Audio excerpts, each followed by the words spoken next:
Hi, and welcome to Hyper Live in the Loop. Today's topic is Use AI Isn't a Strategy. And we've got our guest Bianca today, which I'm much looking forward to hearing from. So my name's Gareth, founder and partner at HYPR, and we have Daniel, our co-facilitator today. So maybe Daniel, if you'd like to introduce yourself, and then we'll pass over to Bianca. Hi, everyone. I'm Daniel Walters, founder of GreatCTO. I'm a CTO coach, fractional CTO, and also do some consulting working with the HYPR team. Hi Gareth, and hi Bianca. Kia ora. Yeah, nice to be here. Thanks for having me today. I'm Bianca. I'm just give you a bit of a background to myself. So I started out in product management some 20 years ago when I was living in China, out of all places. I had a bit of a break to get my master's degree in artificial intelligence in Edinburgh during what was called the AI winter in 2007, so before deep learning and before everything kicked off. Moved to this wonderful country in 2014, and throughout this time I had an opportunity to work with a whole lot of different organizations in academia, in startups, in corporates, and not-for-profits. And so now I'm using all this experience. Also, by the way, I'm hoping that's not my computer making these sounds, but it might be. Apologies. So now I'm using all this experience to provide advice to organizations and to product teams on how to improve their product operations sustainably. Loving the title for this talk today. Happy to kick into it. Yeah, cool. Maybe let's start by what are you seeing in the industry? What are you seeing in the organizations you're working with in terms of the use of AI, and particularly this kind of use AI or mandating AI as part of a strategy? Yeah, it's been a very interesting time in product operations in the last couple of years. This field is still quite new, and it's been kind of emerging because there was an interest to bring a lot more customer centricity into teams that spend a lot more time on actually understanding customer problems, like rapid testing of hypotheses, like measuring results, and getting a lot more data into the decision-making process. All of these good things to make sure that we're solving the right customer problems and achieve the right business goals.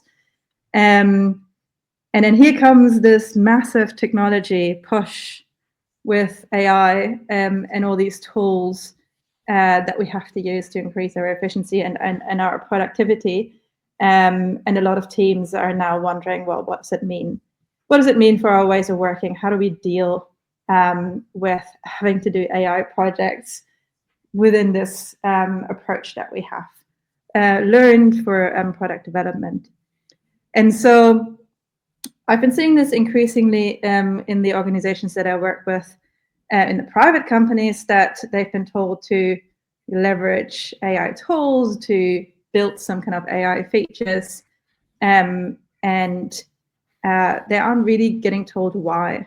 And then lately, this is happening more in government as well, where this is an even bigger problem, because if the teams don't know why they're using the technology, then how can they understand if they're successful doing so?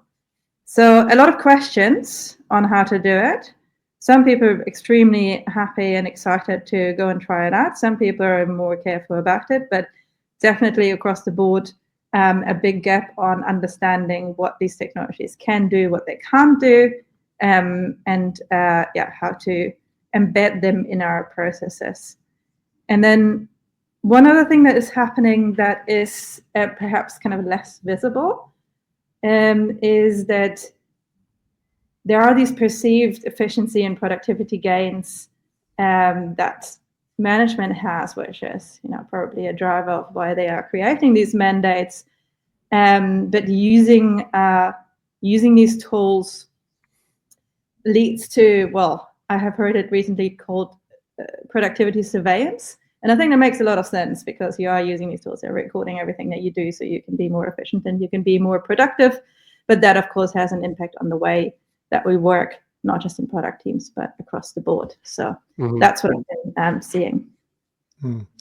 And efficiency, I mean, it really needs to be tied to value, doesn't it? Yeah, it's you've got to think about what are the objectives, what are the outcomes you're trying to achieve, and then then the concept of efficiency makes a little bit more sense.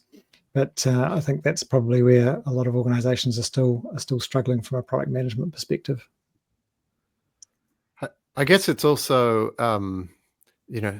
efficiency doesn't exist in a vacuum as well. So you might be trying to achieve efficiency, but there are goals on other dimensions, or qualitative aspects of the software you deliver on other dimensions. So have you got some specific examples that you've observed? You can maybe anonymize and leave the names out, but can you give a flavor of how this comes across to the teams? A flavor of how it comes across to the teams.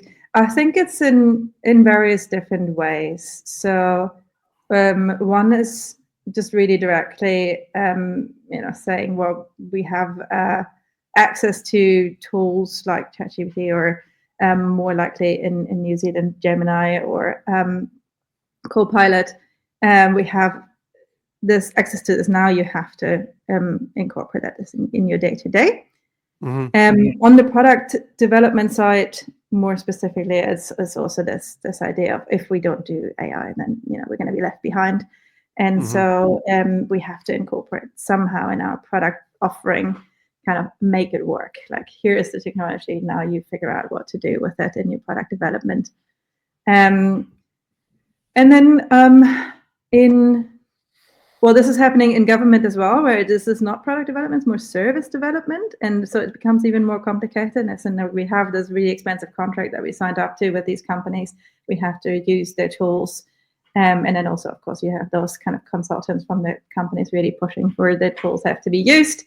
And there, I think it's an even harder problem to see how they can actually work within the compliance and the legal framework that teams are operating in. And I think lastly, it's the peer pressure, right? Like, everyone talking about how amazing it is to use the tools and whatever great things they're achieving with it and how they're increasing their productivity. And so people are just adopting them for that reason as well.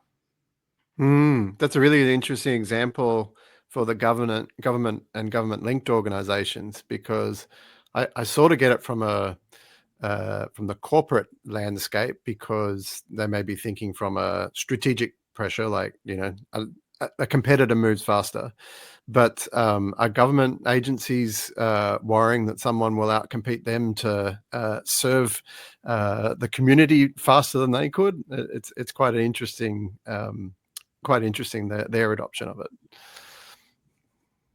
Yeah, I mean, this is hypothesizing, of course, no real examples what we're talking about. But it isn't a secret that a lot of government organizations have signed up to big contracts with big tech providers, and they come with the offerings, and they come with the people selling the offerings. So they will be getting into somebody's ears a great justification of the cost to say, well, now we have access to this magical tool that can solve all of our problems. And then, of course, we do have that pressure from government to do cost savings just as much as you do in the private sector. So the same dynamics apply. It's just a lot more complicated in terms of how the technology is applied. So I think this kind of thinking that we've adopted in private industries and in the tech sector on how to make AI projects run successfully, we can actually transfer this to the public sector as well and use some of those learnings there. So what are some of the things that teams and leaders in organizations can do to kind of move in the right direction, especially if they're under these sort of mandates or pressure? Yeah, so first of all, I think as much as there is the pressure to move quickly or be left behind, I think it's worth spending some time to think about the why. And I mean, this is something that we do in product development all the time anyway. And we should be doing this here just the same way. So if there is a mandate to use, then what's the goal behind it? What are we told that we're wanting to achieve, and what are we really trying to achieve? So, of course, the problem here for, I guess, the people delivering the mandate is that often the goal that we're really trying to achieve is reduce the cost of human labor, which is not something that you want to directly pass on to your teams. But if they were told that this is about productivity and it's about efficiency, then that is something that we can work with in terms of framing an objective around it, framing a strategic goal around it, and then coming up with some success metrics so we can actually see, are we achieving this? It also gives us then a chance to take a step back and say, okay, so using this tool is one solution, but there could be other ones. And we can then apply our normal approach and our practices that we know well to assess, okay, well, which is the best way forward for us to achieve this goal that we have learned, and how do we demonstrate that we're actually making progress in this direction to the person delivering the mandate to us. And if we don't do that, we've got no way of knowing if we're successful building this project or delivering on the outcomes, and neither does the person with the mandate. Unless it's really checkbox exercise and it's like, well, we're doing it, check, cool, then that's good. Then we don't need to bother our customers or bother anyone too much with it. We just use it in a safe space. Over here, we've checked the box, it's delivering on the shareholder value or whatever that hidden goal is. That's great. But I think let's talk about what we're really trying to achieve more openly. Use our existing framework, be it OKR or something else, and wrap some goals around it and wrap some tracking of progress around it. Yeah, that makes total sense. And I think the transparency is it's kind of it's a cultural thing as well, isn't it? Like if you're in a delivery team and you're trying to do your best, then if those objectives aren't transparent and clear, then it's very, very hard to be successful as a team. It just leads to confusion and people going in slightly opposite directions at times. Absolutely. And also we don't know why we're doing it. We don't know which problem we're trying to solve.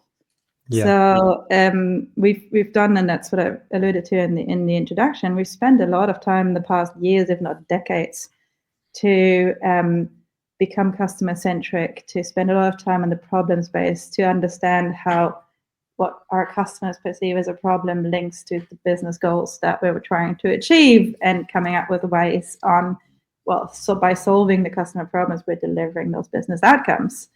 And if we're starting with the solution over here that we don't know if it's the right one, and we also don't know which problem we're trying to solve in the beginning, then this all falls apart, right? So there is a lot of pressure and there's a lot of hype, and there is all sorts of things happening in this space. But the best thing I think for teams to do is to take a step back, look at how they normally approach projects, fill in those gaps and ask those questions before starting building a solution.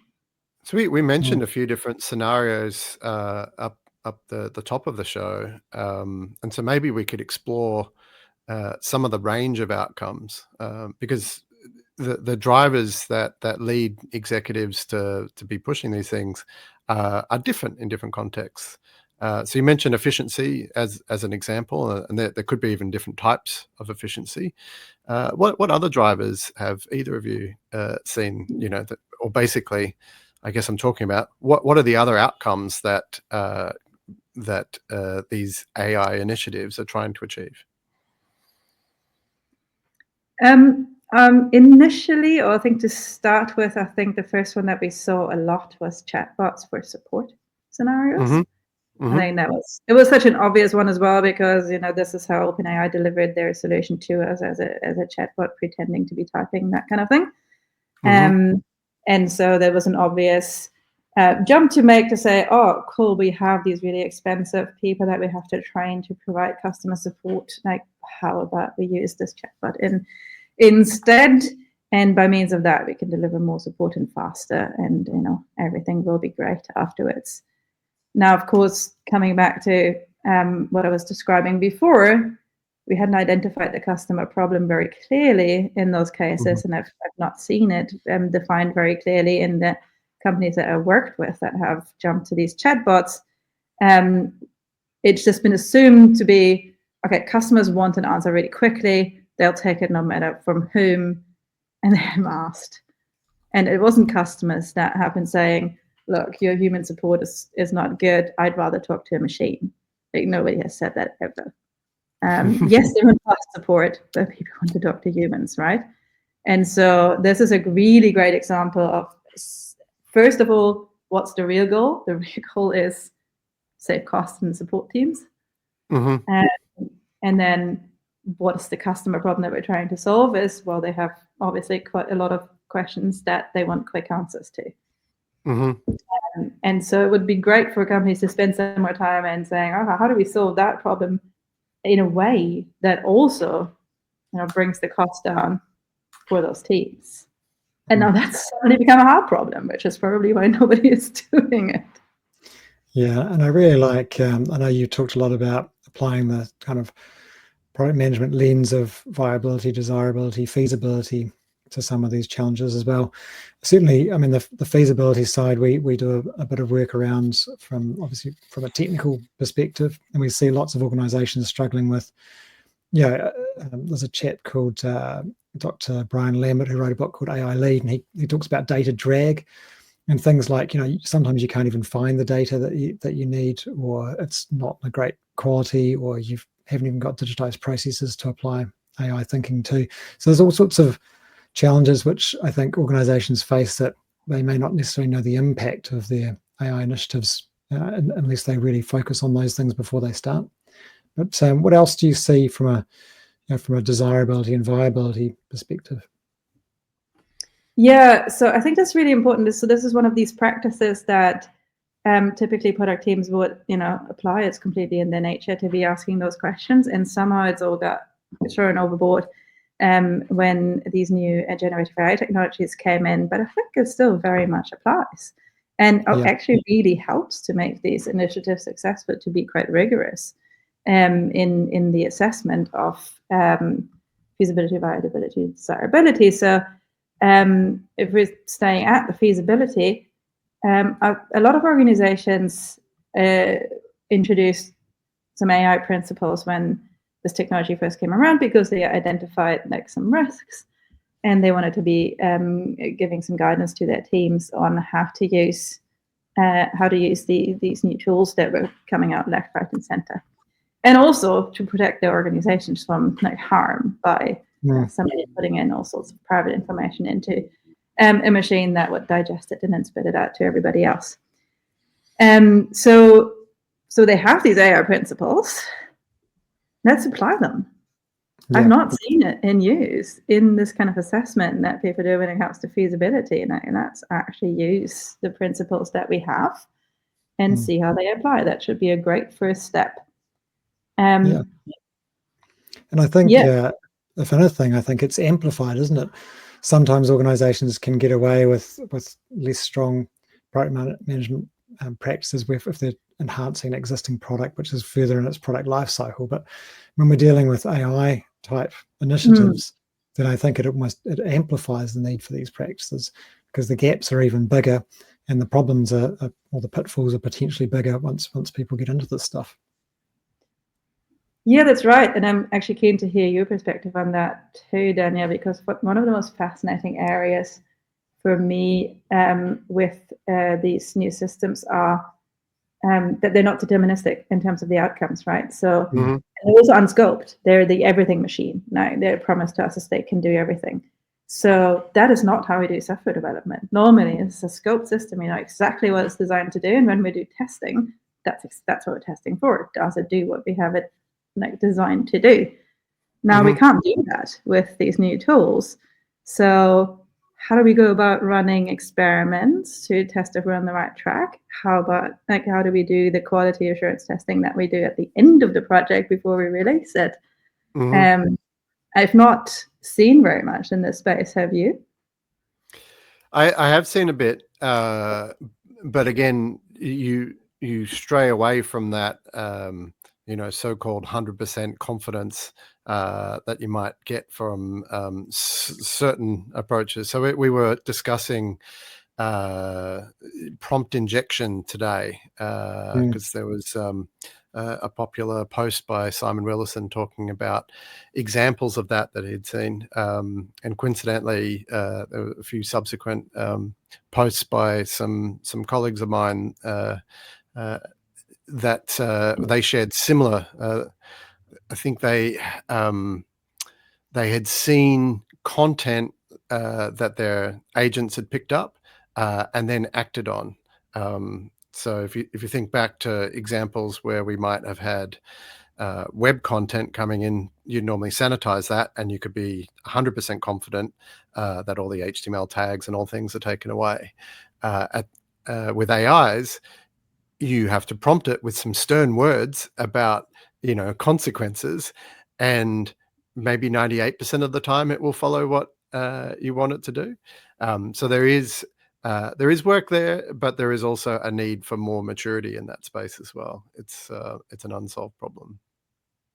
Yeah, fascinating. And incidentally, that's the area of my own research, which is decision making and uncertainty. So I feel like my own research that I've kind of left to the side for some years now, it's making a comeback there, because it can help exactly with this, like how do we model those likelihoods instead of thinking, oh, it might be 98%. We can model that. We use something else. We use a different technology, but it's still machine learning. So that's the really fascinating bit for me, that different techniques coming together. But in terms of the feasibility, to bring it back to that, that's hard work. And so if we do want to do a project and we want to implement those testing frameworks and experiments, but we need to set aside some time for that. We need to have capabilities in the team for that. And we need to have the technical capacity to do it. And that should be in that risk and cost assessment that teams do at the beginning of the project. Yeah. So another example. Oh, sorry, Daniel. So I'll just quickly share this other example, which was, so a lot of companies are allowing some degree of AI in their software development approach, but holding back from putting AI features into their products as a way of protecting themselves. But I saw another example where there were AI code changes made to the development process that led to something being omitted, which then led to an issue on production. So even though they were sandboxing this, it still had an impact that customers could see. So there's a lot of discovery and learning happening, and some of it's happening in production. So yeah, it's a little bit concerning for some of these. Yeah, and I just wanted to call out, I think it's a really, really powerful point. I mean, we're used to customer preferences changing, market conditions changing, but now we actually, we're creating something which is inherently changing itself. And I think that's quite a different mindset in terms of, what does it mean to complete a piece of work? There's definitely this ongoing kind of operational side, which is a bigger effort and a different way of thinking about it than traditionally. Yeah, I think also organizations are increasingly landing on, or at least assessing, the option of building themselves. And I was just previous to that, I had a conversation with a potential client that were running into the issues of, some of their customers really embrace these features, some don't want them at all, and that makes it really difficult to deliver a product. And we were talking about the future of large language models to be maybe not quite so large language models, and being more smaller specialist models that actually teams built themselves to have more insight into the data that goes into training the models, but also more insight into how they change and what outcomes they produce, and adjusting and reacting to that. And I think probably the more forward-thinking organizations now have come to that conclusion that an investment is needed if they do want to have sustainable features in this space going forward, and not be dependent on the large providers of these tools at the moment, which is bringing us into the viability space, right? What also blows my mind is these companies have no business models. There's no, this is a big sellout. There's a race to the bottom at the moment from the big tech providers about who wins Gen AI, and they're all selling them hugely under cost and not recovering the investment, the massive investments that it's being made into them. Every prudent product manager needs to consider this as a massive business risk. If we integrate these tools into our systems, we're dependent on them, and they have no functioning business model, they might be gone tomorrow. Or Or they may raise the prices. Or they may start charging the real cost, and then, that's right. Yeah. It's an interesting one, isn't it? I think there's a lot of other sort of ethical concerns that maybe organizations aren't quite aware of yet. Just in terms of how the models are created, and and just the risks of what can happen when you incorporate AI into your own products as well.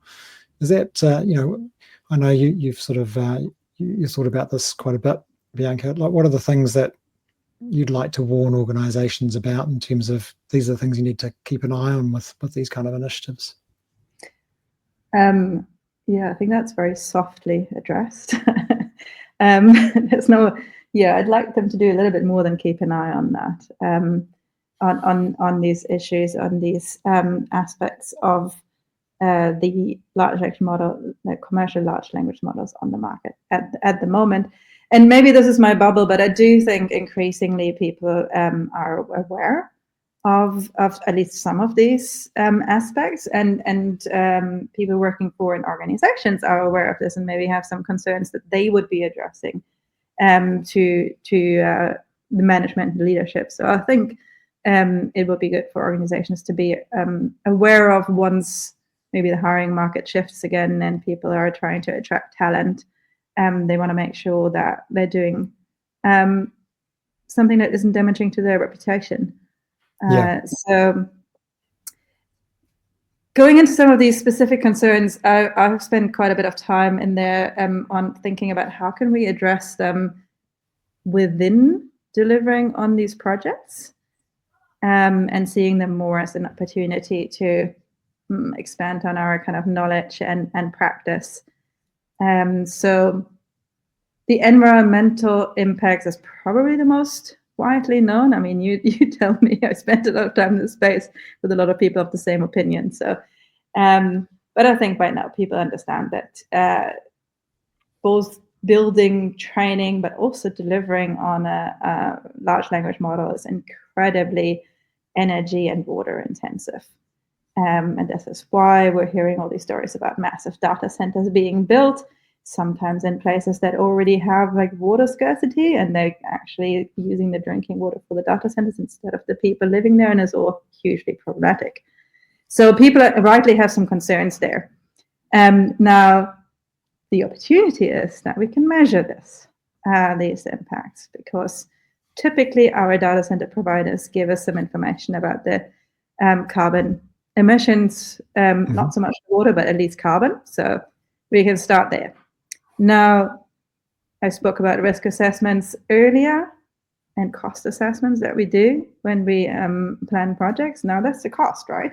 It's an environmental cost, but it's also a monetary cost, because typically companies buy offsets for their carbon, because they do have a carbon emissions reductions goal that they're wanting to achieve. They increase something here, and they need to buy more offsets there. So build those expected costs into the modeling, into your assessment, into your cost assessment, and use it as a factor to make a decision if to go with this technology, or maybe something custom built, as we discussed before, or maybe something altogether that still solves the problem that we've identified, because we spent some time actually understanding what the customer problem is. So that's something that I've helped teams to do before, and that's been quite powerful in understanding, well, what does it mean if we use these technologies?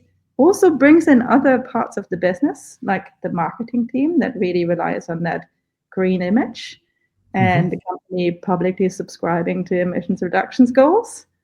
There's a real risk of running into greenwashing claims, and this has happened to companies in New Zealand recently, if they don't actually reduce their emissions. And so by heavily investing in using these technologies, they're going to increase their emissions, and they have to reduce them elsewhere or fail on those goals. So that for me is a really powerful and actually pretty straightforward one. Yeah, that makes a lot of sense.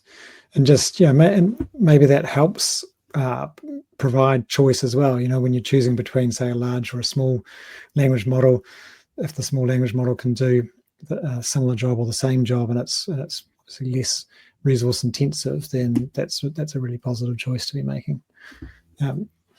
Daniel, any other? Yeah, there's other reasons to be considering smaller or local models as well. So you have more control. You're more likely to be able to use data that you have that no one else has. So you could have a strategic advantage as compared to if you're using basically what is a commodity foundational AI provider. So yeah, there's these foundational questions about the outcomes and the risks and measuring progress against each of those surface up questions that could give you a strategic advantage and also surface up other opportunities for you. So you said, Bianca, these are good things to do anyway, but the importance and relevance of those has been even more heightened with this AI technology trend, or at least generative AI trend rising up. Yeah. And so I think one of the other things we touched on was AI mandates. So I think we all sort of agree that mandates aren't the most productive thing from a cultural perspective. But Bianca, what do you see? What's the challenge with these mandates? Well, the challenge with these mandates is that we're going back to the days of the feature factory, right? So that is really the big umbrella across all of that. If we're getting told what to build and not the reason for it, that's of course something that teams can do, but it brings with it then all this impact of the teams are no longer working autonomously if they're getting told what to build, right? So, you're shifting the analysis about the customer problem area and all of these things we talked about a lot. You're shifting that out of the teams. There's also no more, we don't have the strategic goals, we don't have the success metrics and the measuring, they're just building something. So that's also shifted out. And effectively, it's shifted to the person that delivered the mandate. Now, if the person delivering the mandate feels comfortable, that they understand and know that this is the best thing to do, and then they understand the reason why, and they're happy that this is going to be successful, great. But I have not seen this work well for a long period of time in any organization that I've worked in. And I've also not seen any teams that particularly enjoy working in Feature Factory. So especially in tech, like people are attracted to working in software development in a tech company because they like to solve problems, right? Again, correct me if I'm wrong, Daniel, but that's what I've seen. People like to figure out the solution to a problem themselves and not being told what the solution is and to build it.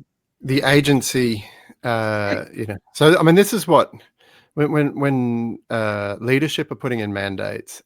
Over the short term, it may even seem like it's had the desired effect. But what you did was trade expediency for agency. And so that is diminishing psychological safety. That is making it less likely that people use their agency in the future. So the effects over the long term are fairly catastrophic, and there's substantial research to show this. So there are better ways, and if you want to find out about what some of those better ways are, you could reach out to Bianca, or you could reach out to myself for a conversation, or any of the HYPR team. So it's just I'd suggest look for alternatives to mandates. Yeah, and I feel like I've been pretty critical of leadership and the people delivering those mandates. It's very understandable why people do this at the moment, especially in times of economic downturn. There is like a real desire to help the teams by taking on some responsibility of what they should be doing and taking the pressure off that way. But this is we spend a long time to build our practice. To be able to make those right decisions and to have autonomous teams. So that reaction to the problem that we're seeing is unfortunately just exactly the wrong one. And I think this applies to the leadership teams just as well. It's take a step back, try and understand what the problem is that we're trying to solve, and how do we do that within the ways of working that we've established and with these great capabilities and talents that we have in our teams, rather than working against that. Yeah, that's right. And I think particularly, if we think there's so much new about AI, so we're dealing with initiatives which are early product life cycle. And that's when we need empowered teams the most, right? That's because we need those ideas. We need to be sparking ideas to create that innovation, to create the great products. So it's really just forces acting against each other if we don't have the empowered teams there. I think it's a great point you make, Bianca, which is about empathy with why leaders are making these choices. Because, yes, some of it is they're seeing the hype, but it also, we can't shy away from the fact that it is challenging economic times. And they're sometimes wondering why the more experienced or senior members of their organization are not ahead of the curve of where they're at. And so they're wondering about that. And eventually, they take it into their own hands. But as we've covered today, there are, reasonable concerns that people have.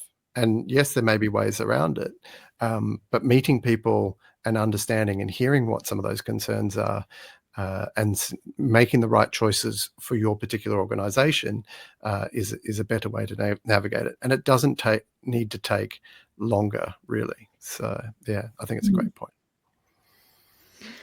So shall we, we've covered quite a bit of ground. Shall we have an attempt at summarizing some of the main ideas? I have been madly taking some notes. So we started with mandates and we ended with mandates. So I'll come back to mandates at the end.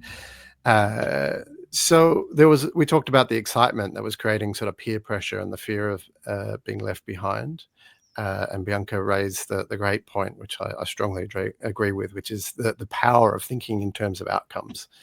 And a great place to start is, ask why, what are the drivers? And we went through a few examples of that. So, the obvious one is efficiency. There was the example of the chatbot for support. And as we teased it out, we realized, there's potential cost reduction, 24/7 capability on the support, challenge the hypothesis that people wanted a shorter path to getting an answer, but would be satisfied with regardless of how that was delivered. And companies have been finding out that the answer to that is actually no. There was also shorter time to market and various other drivers. Bianca also raised the value of forming hypotheses and also using AI principles. They exist. The work has been done on that, so you can be putting those to use. And then we shifted into what I thought was extremely valuable, which was around identifying and surfacing risks. And from my own experience of working with risks, you can express risks also as outcomes. So you can really find a connective tissue with that thinking and outcomes point of view. And then we moved into measurement. So if you're thinking in terms of outcomes, then you can also look for evidence that those outcomes are being achieved or not being achieved. And that gives us a way to be adapting and testing and learning as we go along. And then another key point was around cost assessments and including the externalities that AI might introduce.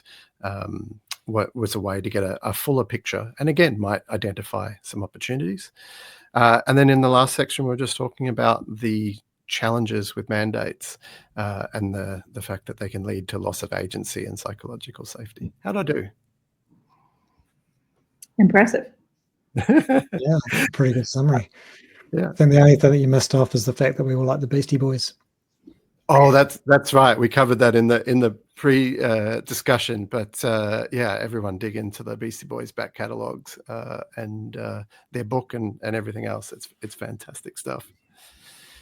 Bianca, where can people find you if they want to reach out and talk more about these topics? So people can find me here on LinkedIn, which I still do use, grudgingly so, because it's trying to force me to use AI features left, right, and center. But I'm still here. And then also there's my email address right here. So if you wanted to discuss any of these topics further, get some help with product operations, supporting your teams on actually applying any of these things that we discussed today, then please do reach out to me. Happy to help. Fantastic. And likewise for HYPR, anybody wants to reach out to either myself or Daniel through LinkedIn, or here's our email address if you prefer that as well.